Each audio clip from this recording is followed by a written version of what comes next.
Yutzil Aakap. That's Mayan for buenas noches. And gracias por estar aquí. Thank you for being here. I know it's too late. And after such a good dinner and with this lovely music, it's hard to be here. So thank you so much for being here with me tonight.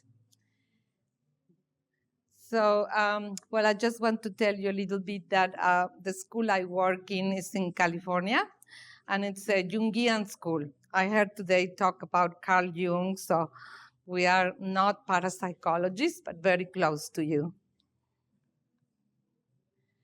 I'm going to talk about indigenous psychologies today from Mesoamerica, Cem Anahuac. And to begin with, let's start that indigenous psychologists have their own cosmologies and cosmovisions that create their philosophies, generating specific epistemologies and praxeologies that contrast with the Euro-American epistemologies and paradigms. As it was said before, the Hispanic and the Spanish colonizers came to Mexico, there was a rich culture here that is still preserved in the people's minds and consciousness. But there were very different worlds, unintelligible for the Europeans, that then cataloged them as primitive, superstitious, to impose their own paradigms and their own cosmovisions. But there are different ways to learn from these cosmologies and epistemologies that are still alive. Some of the sources are in oral and written traditions. The written traditions are also written in stones, still in the stela, in the rich pyramids that are all over the region. And I hope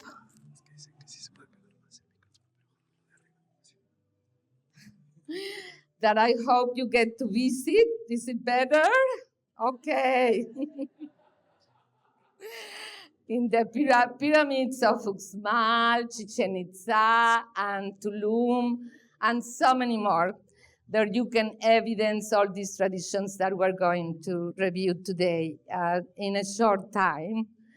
All right, so they're still alive, we said, also in the consciousness of the people of today. We will then review some of these Mesoamerican Cem Anahuac, which is the indigenous name of consciousness, but also altered state of consciousness that continue to be practiced until today. But one thing that needs to be said before we start is that colonization has threatened these legacies. When the colonizers came, in the name of progress and civilization, they have cataloged, they have ranked all the races that were not white as inferior, primitive, in need for Christianization, in need for education, or to be killed, eradicated, causing genocide, but also erasing their own knowledge systems, causing what is called epistemicide. And this epistemicide, because their cosmovisions are holistic and deeply tied with nature to preserve the rich biodiversity of the earth, has also caused ecocide.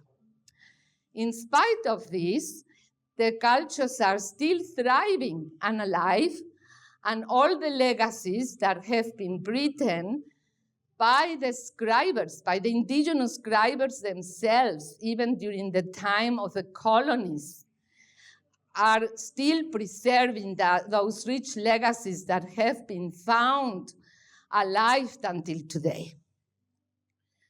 So this impact of colonization is being contested heavily lately by scholars of the global South, and creating a rich legacy of epistemologies from the global South that contests the violent colonization that has been carried on by Europe to possess people's lands, their minds, and their spirits, imposing their own knowledge systems, what, for instance, Aníbal Quijano, who is a scholar from Peru, calls the coloniality of power.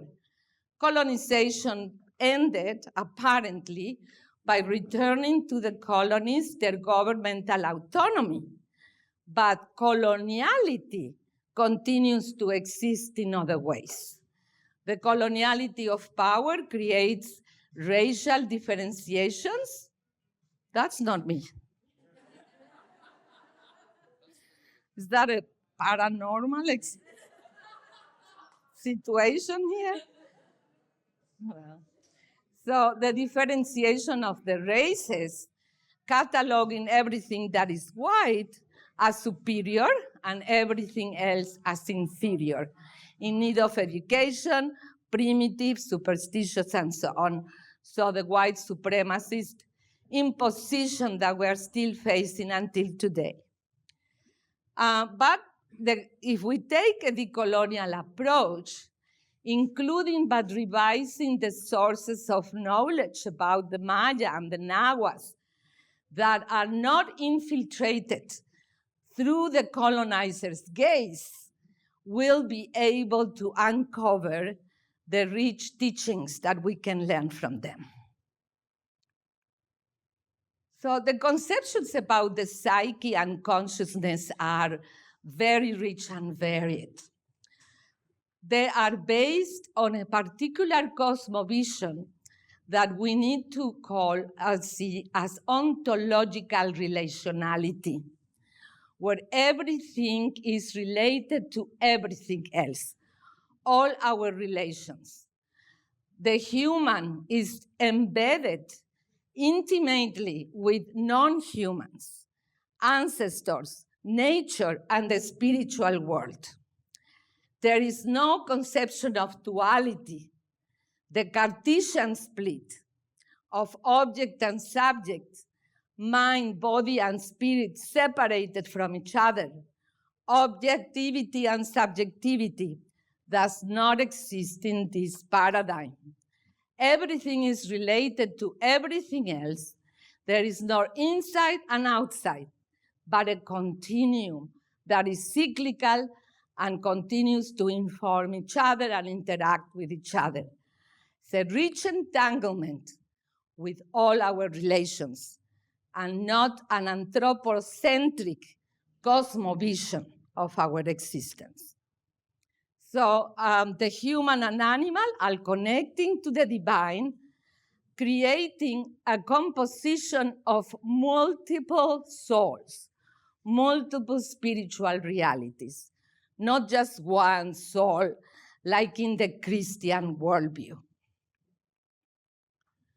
For the Nahua, for instance, the tonali that is here depicted as it appears in the Borgia codices corresponds to a life energy that not only is possessed by humans, but also by animals, including the natural world. Plants, mountains, lakes also possess tonali. In humans, the tonali is located in the head, providing to the human the capacity to understand, the capacity to engage in rationality, but with sensitivity, relating spiritually to all the other beings. So because it's in the head, it is protected by the hair. That is why we should not cut the hair from the back of the head, because it can create the sul loss or susto, as it is said in the lore in the Mexican, not only the Mexican communities, but also in other places in Latin America, where somebody gets frightened, a traumatic experience that can cause anxiety, it's being diagnosed as sul loss. And there are healers who will help the person to recover the psyche. But let's just remember that these names of psyche or alma or anima, those were interpretations of the missionaries who wanted to understand, in quotation marks and with a question mark, wanted to understand the indigenous mind to better control and oppress them and possess them, but not really understanding their own cosmovisions, but translating them into their own terms, because they were thinking that how they thought was based on universal truths, on what the scholars of the Global South call the one world world. That only generates one truth that is universal and fits everywhere, anytime, without cultural context or historicity or language. So the tonali is derived from the verb tona, that means worm, to make worm, generated by the sun. The soul and spirit is called tetonal, something that is meant to be a property of a person. Lopez Austin, who is one of the main anthropologists of Mexico, has viewed this as an animistic entity. And then, because he learned from the indigenous scribes who wrote the codices and was attentive that it was not retold by the missionaries, but that it came from their original source, many times written in Spanish because they were required by the friars to write in Latin language. But nevertheless, they used the opportunity to transfer their own conceptions of the spiritual world. An animistic entity that also is created by sacred trees. For instance, here in Yucatan, in the Maya world, the ceiba is a sacred tree, and it's an originator, a generator of spiritual energy for the tonali, that for the Mayas has another term. We're going to see it later. So all that belongs to humans is named tonali or tetonal because it is related to the cosmos. So the relationship directly to the cosmos is what creates this energy that is generated by the sun. The tonali can also be called the shadow, that can have the form of the possessor of this force. And it can leave the body in abandonment through several situations, such as ecstatic trance, or during sleep, or death. That's when the soul can leave the body. The tonali has been identified as a shadow, but it is dangerous because it can get lost wandering at night when it's traveling through different spaces and spaces, and it may not be able to return to the body from which departed if it's combined with some situations that the tonali can encounter in its trip outside of the body. And it gets scared or exposed to sustos, then it can be lost. For the Mayans, the tonali is also a shadow that surrounds the body, and it can also be found in plants. For example, the sacred corn has a tonali, and this is why it should not be harvested at night. The owl is a spirit that leaves the body during sleep. It can be gained with deep respiration or the blow of air. But it can be influenced with mal aire, or a bad air, can also affect the tonali, or for the Mayans, the owl. The spirit of blow is called the ik, or kabuil, and it's an inherited ancestral energy.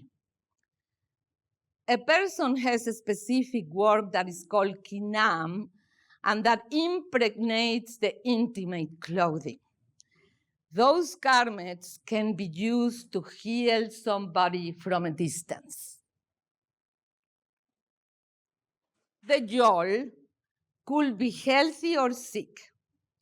And there are different kinds of yols. That is, we're talking about the heart. The heart can cause, if it's healthy, will be joyful and harmonious. But if it's sick, it can cause confusion, wickedness, anger, resentment, jealousy, or and it affects, it can also cause unconsciousness in the head or in the tonali. The yol is related to affections, to passions. The El or Eli is the liver, an organ that will give energy and make that people can apply bravery, courage to engage in matters of the tonali. In its normal state, when the liver is healthy, then the person will experience tranquility and joy. Here we have the chaneque, the Iliuyak chaneque. And in the Mexican lore, the chaneques, maybe if we have Mexicans here, I don't know if you remember, but I remember how I was raised with chaneques. Lopez Austin asserted then that in the Florentine Codex, the iijotli is the breath that is implanted by these chaneques, the Citlalique or the Citlalatonac chaneques.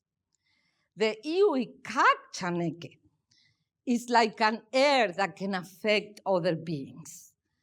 There are creatures, dwellers of the sky, that can pass the iijotl or the breath to the newborns. Referring to the colonial dramatist Ruiz de Alarcón in the 17th century, Lopez Austin found out, because this dramaturg wrote a theater piece called Los Duendes, the dwarfs, that represent the chaneques and what they do in the Mexican culture, how they are immersed as part of the relationship between parents and children, and how we are educated fearing the chaneques. So these are creatures that are lords of dangerous places, and they continue to appear in the contemporary consciousness of the Nahuas and also the Mayas as enanos de lluvia, when they are also caused and sent by Tlaloc, the god of rain, or sombreduros, because they appear like big hats, little creatures with big hats, or enanos de la lluvia, very much associated with the rain, and are governed by divine beings that are sometimes from the earth, or they also come from the Lord of animals. But they are seeking the celestial force of the tonali. So we see also here that there is no dualism in good and bad. They can be bad, but they are looking for the divine force of the tonali. They are from celestial beings from the skies, but they can also inhabit the dark places of the underworld, the inframundo. The yolotl, represented here as a green stone that you can see in the National Museum of Anthropology, is related with the heart. Also called tejolia, and refers to the heart that executes thinking and imaginating functions. Today, again, from the epistemologies of the South, there is a term called sentipensar, thinking, feeling with the earth, that comes from learnings from indigenous cosmovisions, that has become a very important term to create a science that is not positivistic and only rational and cognitivistic. They talk at the end of the cognitive empire, if we use this function of sentipensar. So the heart can be of many colors and textures. It can be white, hard, sweet, bitter, raw, cold. For example, a cold heart comes when a person is making a lot of effort, when the person feels sorrow, resentment, or repentance, or guilt, or is resisting a magical attack by a sorcerer, refusing its influence from a big distance. The tejolia can become by means of an aquatic fever caused by the water beings, or by sorcerers that devour the heart. And a way to heal the person that is suffering from a bad tejolia is through something that we know nowadays like narrative therapy or psychoanalysis, that is also practiced in indigenous communities in the Chiapas, in the highlands of Chiapas, and in many others, here in Yucatan too, where the person is asked to tell about their sins, their preoccupations, their worries, their afflictions. And by doing that, they also get remedies, plant medicine from the healers to get the phlegm out of the heart. It's conceived that the person is suffering because the heart is full of phlegm. And when the phlegm is ejected, then the person acquires intelligence and understands the suffering and how to remedy it. The tejolia could also be found in animals, in mountains, in lakes, as they are the earth beings that are sentient beings. Here we see Xochipilli as it appears in the goddess Borgia, that is the goddess or god, both, because there is also no duality of gender, that has been called the coloniality of gender. For example, Maria Lugones, an Argentinian sociologist and feminist, talks about how colonization has created these differences of men, woman, and the separations, like separations of culture and nature, body, mind, spirit, etc. So these are dual, men and woman together in the divine as the presence of the god and goddesses. And she was, or he, or they are the gods, the divine beings of the flower. In many of the codices, when it is reported about the use of hallucinogens, Xochipilli is brought to consciousness as the goddess of the flower, because there are flowers that also generate these states, but also goddesses of dance and games. And next to it is it's a drawing that was done by a Mexican Maya Lacandon youth with whom I worked in the community Lacanhachan Sayab, next to the Bonampak pyramids, Palenque and Yaxchilan. If you know, it's a triangle of 3 pyramids from the Mayas. And there is a community called Lacanhachan Sayab, with which I worked for more than 12 years. And I was asking them, we were writing a book together about Maya psychology. And he did this drawing in the computer and put that slogan there to represent what he understood to be Maya psychology. And it's finding yourself first and again from inside, and then outside, and again, you repeat that cycle. So the inside and the outside are entangled in a continuum, and that means knowing yourself. The Chulel is the codification of, did I drop something? Okay, there. is the name of the soul or spirit in Mayan language, from the highlands of Chiapas. The Olis are located in the heart, and they control the inner life and the life energy, but they can leave the physical body, as I said, either in dream or ecstatic trance.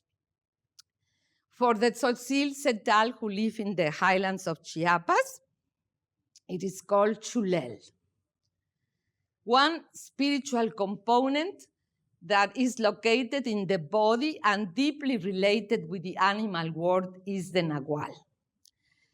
One can shift shapes with the Nahual, that is the animal alter ego, the companion of the spiritual world.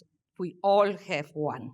We just have to remember and meet our Nahual, our animal companion.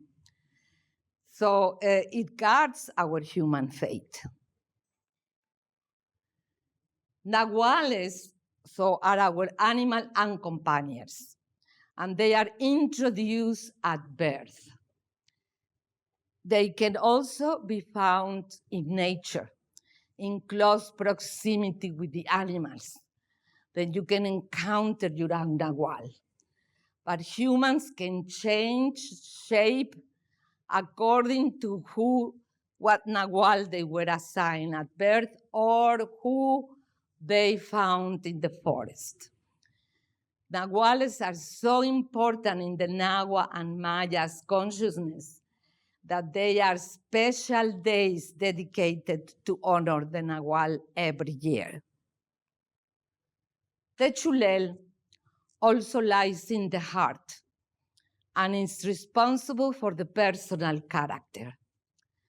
During death, the Chulel leaves the body and can wander through different domains, spaces in the world. It can inflict damage into other people's souls.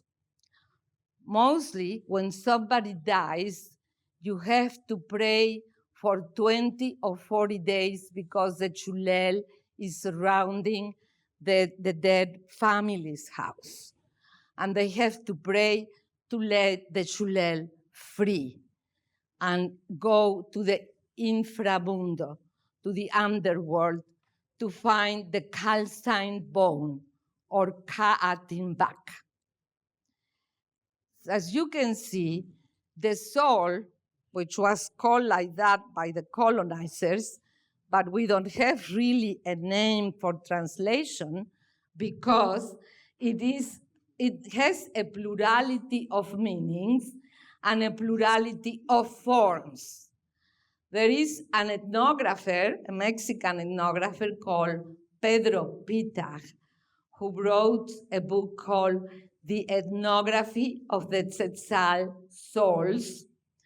And he was able to demonstrate from reviewing the codices to narratives with Tzetzales in the communities that the conception of the psyche has a plurality of meanings that are located in the material and the immaterial world at once.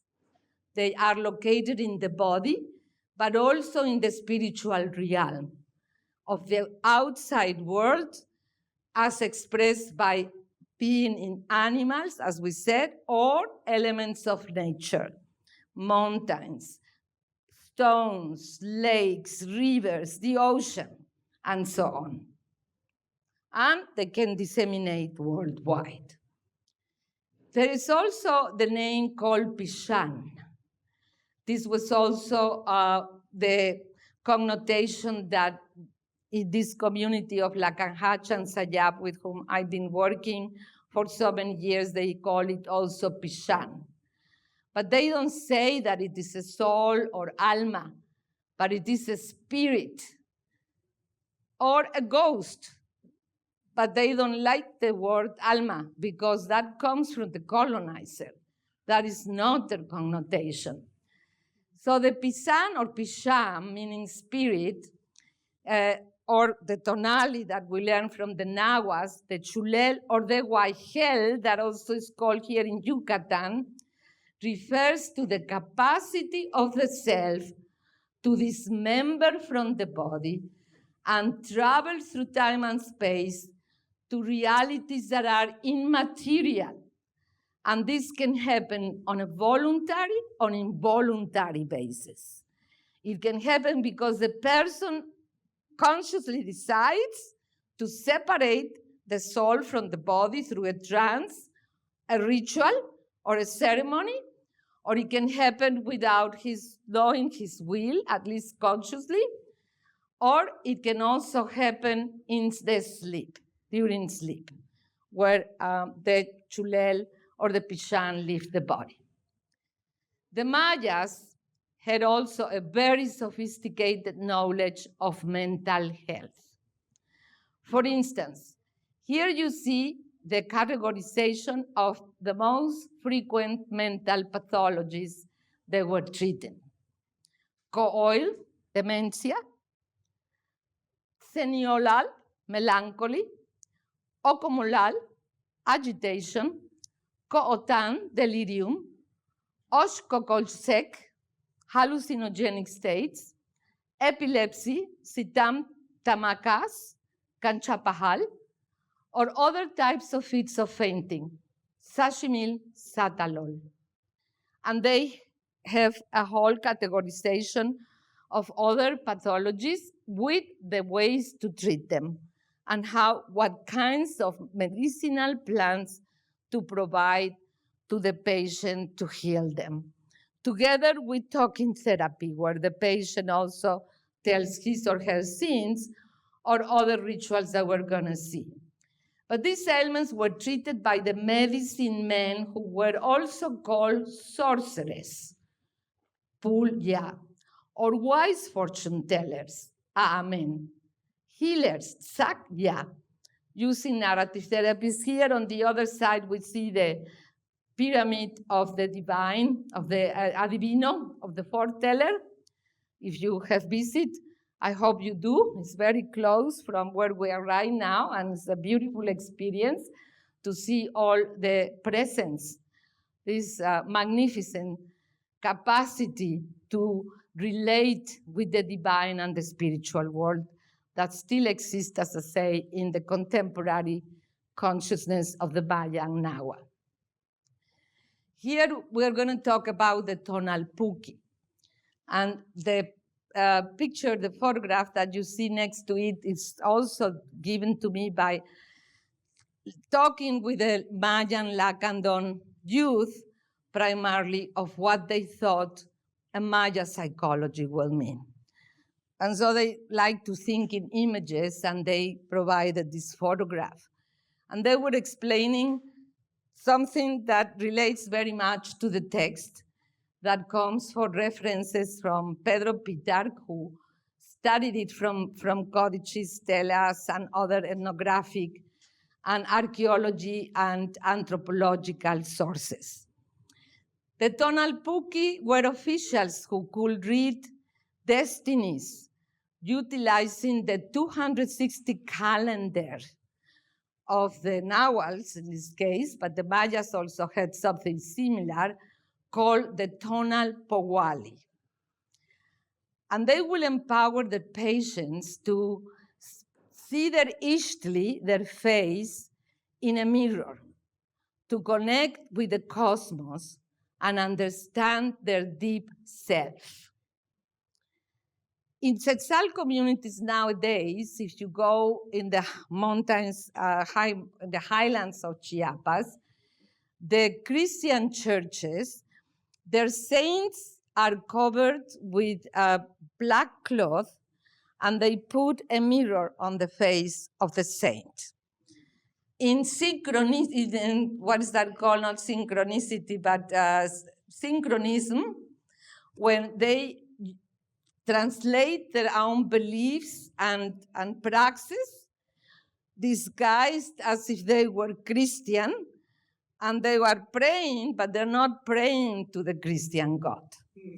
They are praying to the god Tezcatlipoca, the god of the smoking mirror, where they externalize their inner selves to the mirror. Here we see an image of the god Tezcatlipoca, who is also considered the god of the dead.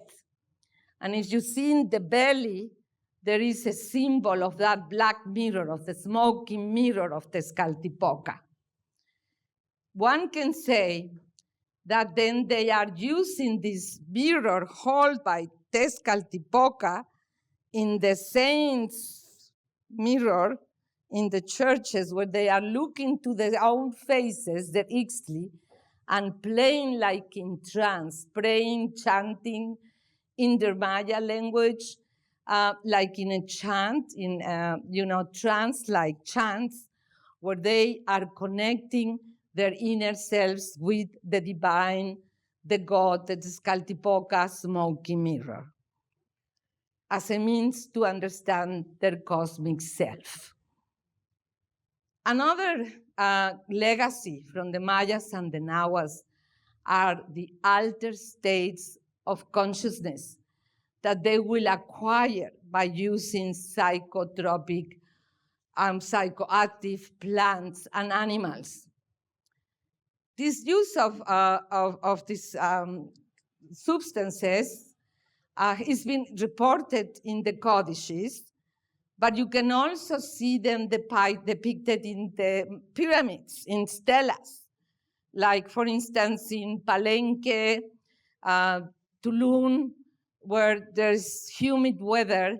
They will be depicted in the pyramids as part of the divine ceremonies, including with self-sacrifices that would also cause altered states of consciousness.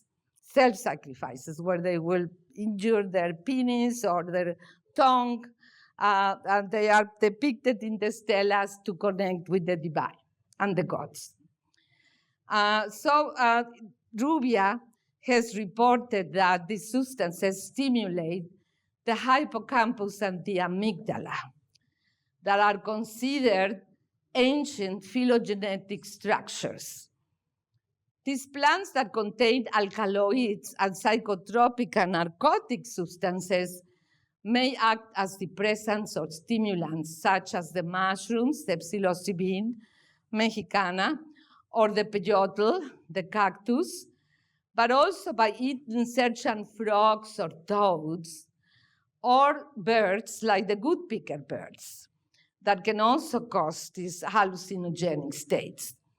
In the Lacandon community of Lacanhach and Sayap, in the highest rainy seasons of around May and June, there are a lot of toads, hallucinogenic toads on the roads, and people go to get them at night with ceremonial,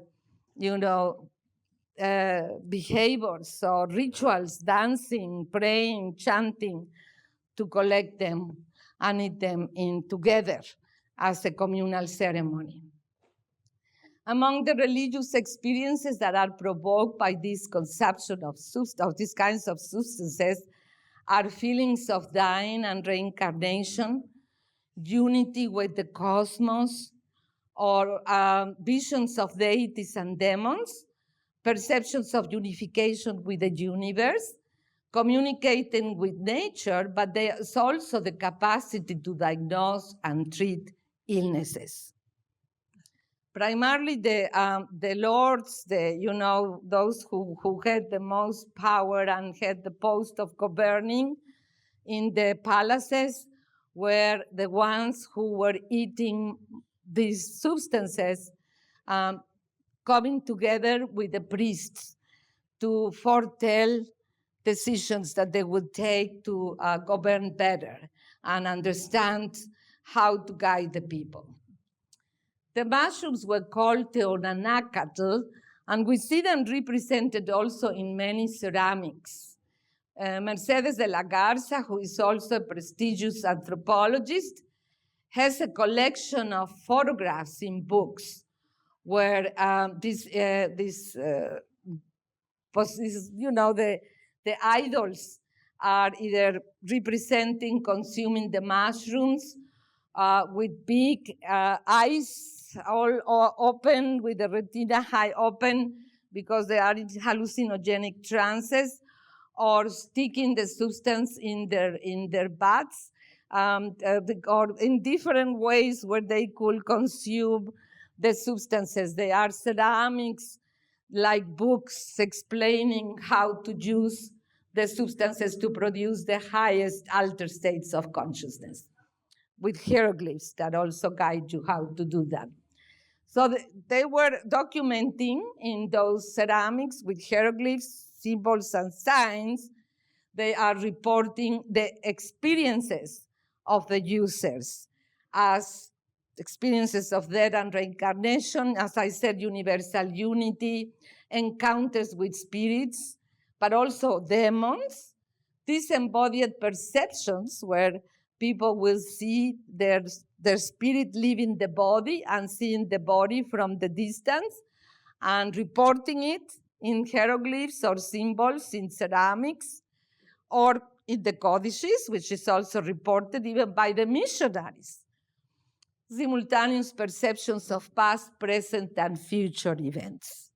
And you can find all those details in the La Garza. This is Maria Sabina, a very famous healer from the highlands of Oaxaca, in a town called Huautla de Jimenez.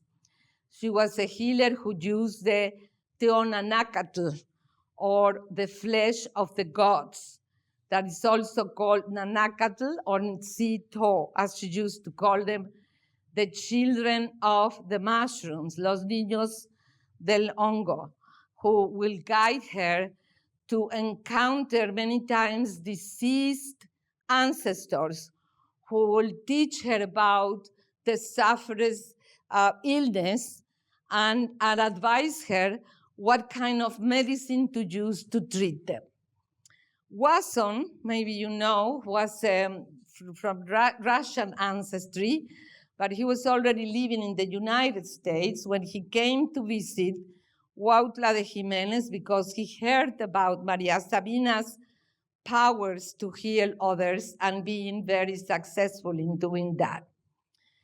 So she learned that when Maria Sabina treats, she will chant certain chants in Mazatec that he was able to confirm were also used about 3 centuries ago by a Nahua healer, as reported in a sacred book called Amoxtli. Maria Sabina reported that she used the sacred book of language that she could access when she was in trance in the hallucinogenic states.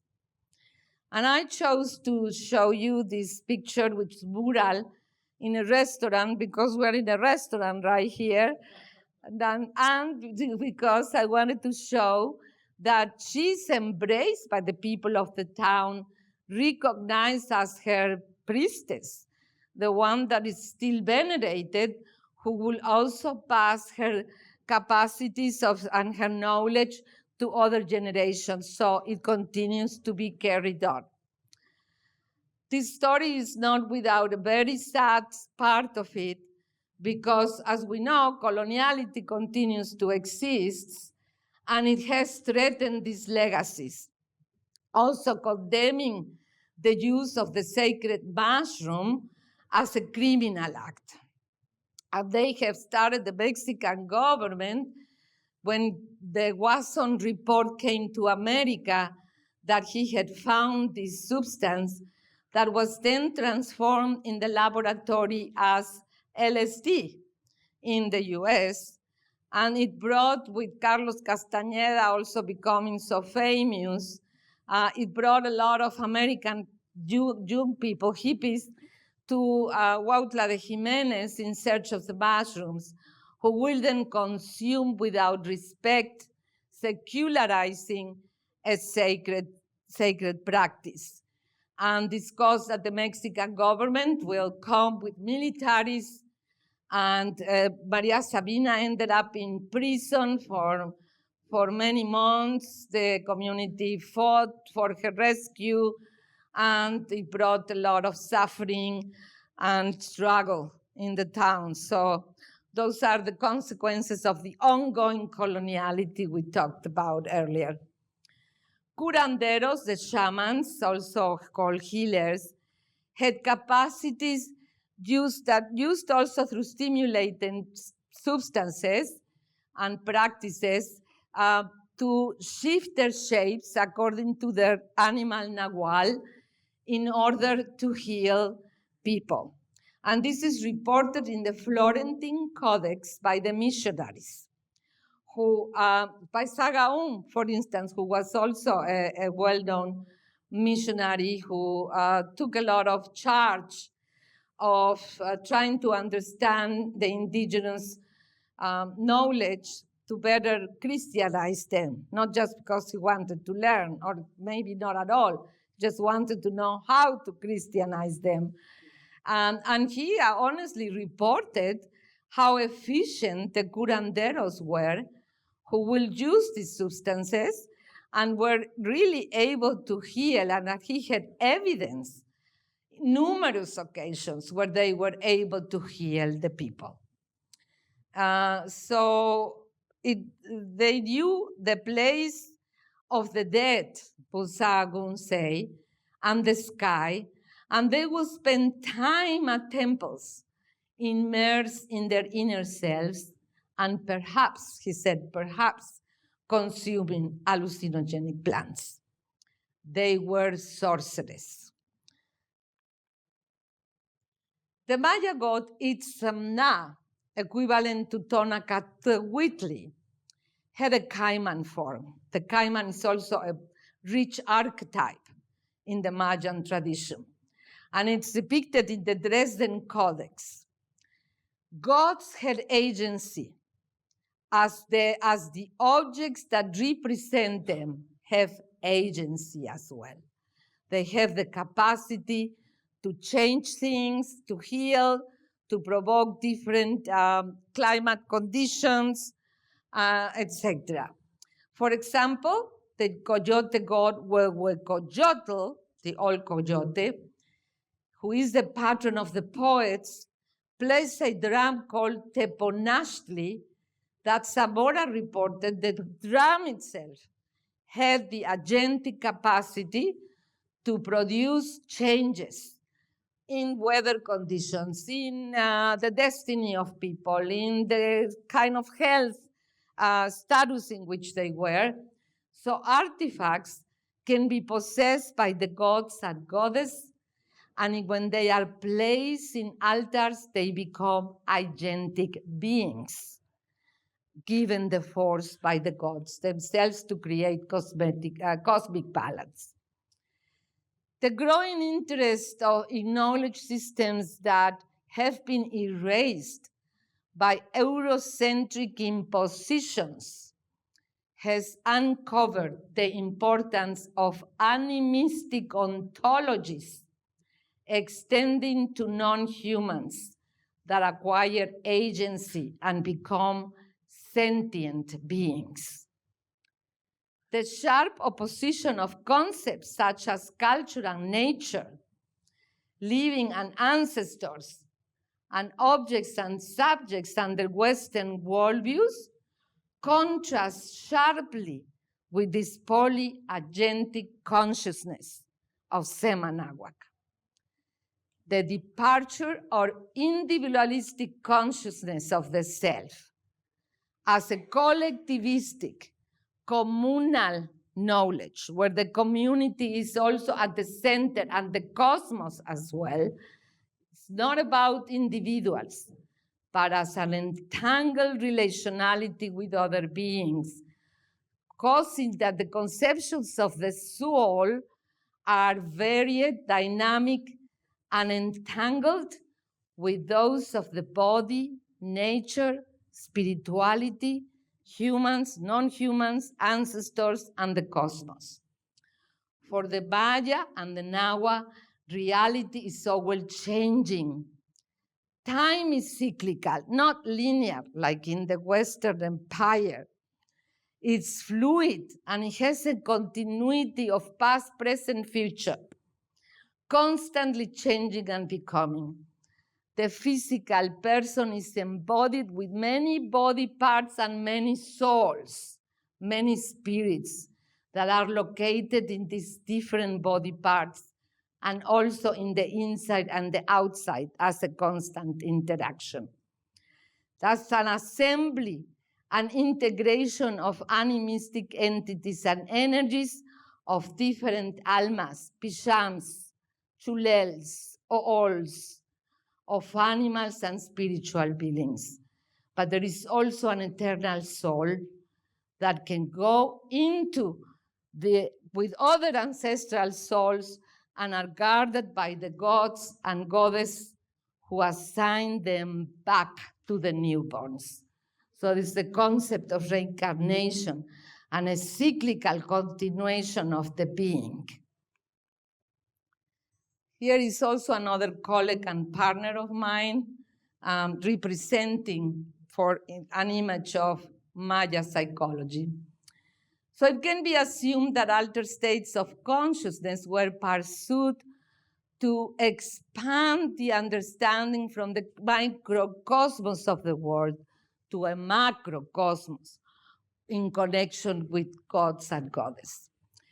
Pavón Cuellar, who is a Mexican psychologist, concluded that these psychologies surpass even conceptions of Mexican psychology that has been imitating US-centric. Nowadays, it's more US that sets the march of what science is supposed to mean, compartmentalizing psychology in silos instead of creating a transdisciplinary approach to understanding psychology. In plural, psychologists, because they change wherever they are produced, whenever they are conceived under different cosmovisions, different worldviews, different paradigms that create in turn their own epistemologies and praxes. So this is not only a critique for Mexican psychology that has existed imitating Euro-centric and US-centric approaches and positivist science, but expanding it under what the scholars of the Global South call ecologies of knowledges, where we accept the difference and diversity of understandings of realities that can be varied and multiple, instead of universal, pluriversal, and transdisciplinary. There is still much to learn of Cem Anahuac cosmovisions and their related consciousness states, but they definitely surpass the limitations of the rational mind. And this is why they become unintelligible.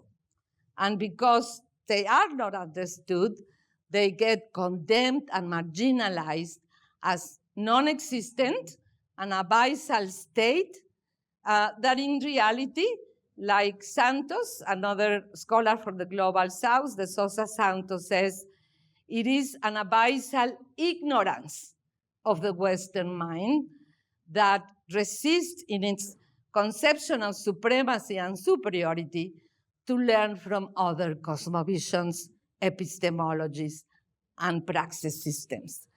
So learning from these indigenous psychologies and the related consciousness and spiritual states can expand the emergence of the colonial psychologies that may offer alternatives to address the challenges of our time. The era of psychological decolonization, my friends, has begun. So, Booptik. That's Maya for thank you very much. Gute Nacht. Good night. Thank you.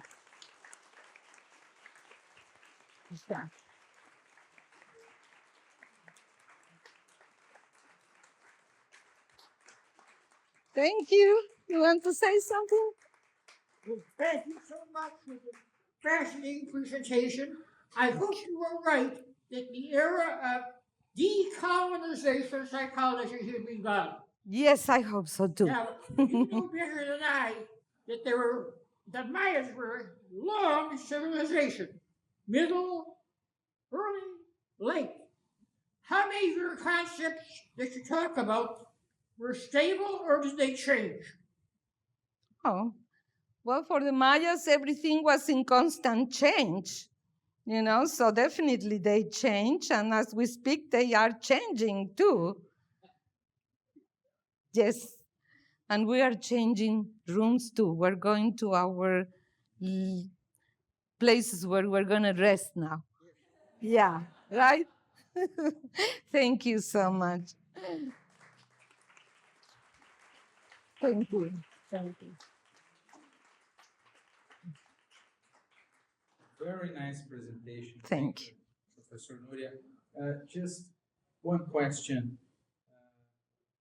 If I understood correctly, and you can correct me if not, the concept of self by the Maya is that the self is multiple and plural, isn't it? Because in Western psychology, usually we tend to see the self as an integrated whole. Mm-hmm. And only in pathology, psychopathology, or in certain situations, you have kind of dissociation or fragmentation. It is interpreted as a pathological process. But if I understood, in different occasions, for example, out-of-body experiences or when someone dies, this self shows its many parts or characteristics. Is that correct? Yes, yes, correct. And it departs and clashes with Western perspectives, worldviews. I'm not trying to explain it. We cannot explain it with the Western paradigm. That would be recolonization. So we have to try to understand it where it belongs, dare to go outside of the reductionism, the rationality of the Western mind, to see the ampleness of the reality of other worlds. Thank you. I just know that everybody's very tired, And so I think that we said, no questions. Go to sleep with it. And you can have my email address, and I'm most happy to continue talking with you tomorrow when the sun shines again. Thank you. Good night. Thank you. Thank you.